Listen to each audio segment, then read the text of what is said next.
10 Naruto plot holes everyone just ignores. A franchise as long-running as Naruto is bound to wind up with a few plot holes.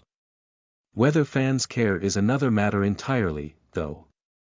The Naruto universe was established through a 700-episode saga detailing the adventures of its title protagonist and that of Sasuke Uchiha. Naruto is regarded as one of the most popular and well-received anime in history, especially in regards to the unique concepts and characters that it introduced. However, Naruto's number of episodes entails that there may be plot elements that either fail to be fulfilled or simply don't make sense upon scrutiny. A franchise as long-running as Naruto is bound to wind up with a few plot holes. Whether fans care is another matter entirely, though. 10. Orochimaru was forgiven despite doing literally nothing to earn it. After the dust of the Fourth War had settled, Orochimaru was forgiven or at the very least, excused of his crimes. He was put to house arrest under the close watch of Captain Yamato, which in of itself doesn't make sense, on account of their personal relationship to one another. While his absolution is often attributed to his resurrection of the fallen Hokage to assist in the battle against Madara, he only did this under the threat of Sasuke Uchiha. Without his presence, he would not have been as inclined to help. 9. The Allied shinobi forces tension never became relevant.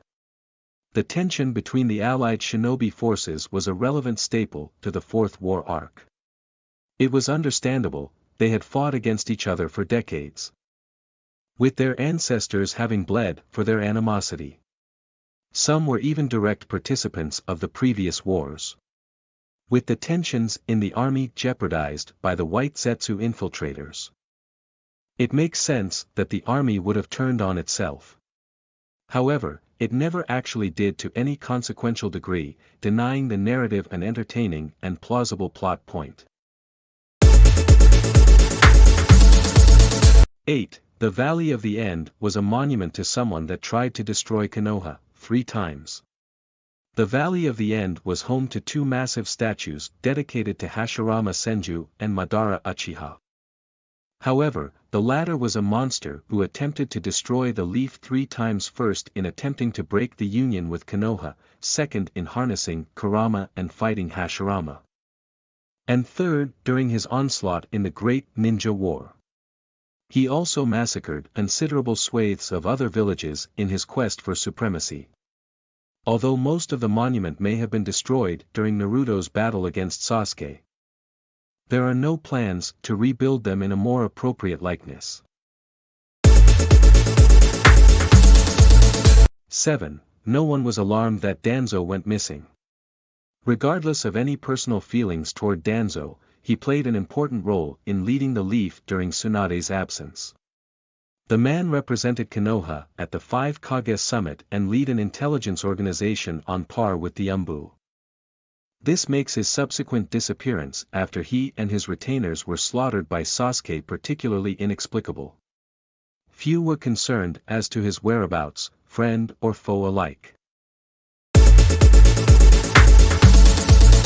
6. The Hokage were released prematurely. After Madara Uchiha and Kagaya had both been defeated, the war was presumed to be over.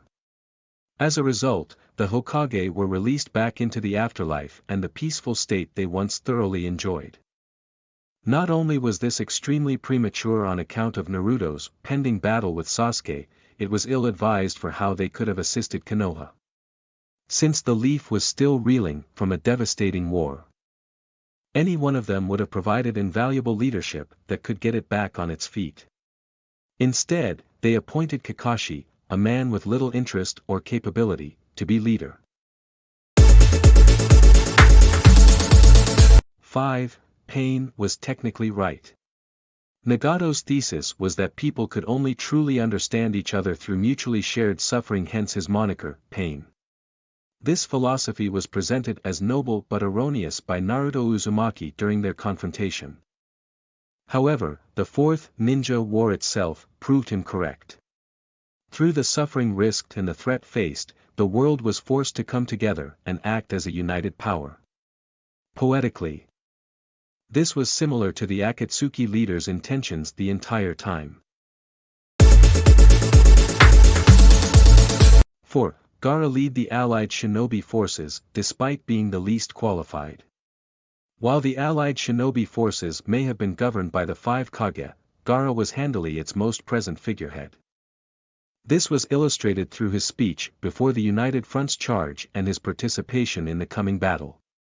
Unfortunately, Gaara may have been the least qualified person to convince others to put their grievances aside.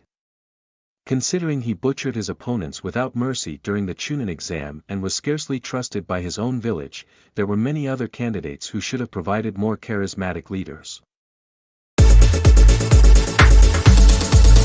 3. Sasuke was forgiven because Naruto said so. The conflict between Naruto and Sasuke officially ended with their draw in the Valley of the End. After, Sasuke was voluntarily imprisoned and abandoned his dreams of dominance, especially now that it seemed they would never become attainable. While Konoha may be within their rights to forgive Sasuke even if Kakashi may be biased as the new Hokage, the other villages should have rightfully addressed a grievance with this. Not only was the rogue Uchiha a member of the Akatsuki who kidnapped and murdered the Kazekage, he also attacked the Rakige's brother in broad daylight. 2. There were no precautions against future Edo Tensei attacks. There was a second problem to releasing the Hokage and finally allowing them to rest. It would render their spirits eligible for future resurrections by those who had stumbled upon the means of doing so. This time, however, they would not be fighting alongside the Leaf, instead, they'd turn their terrible power against them.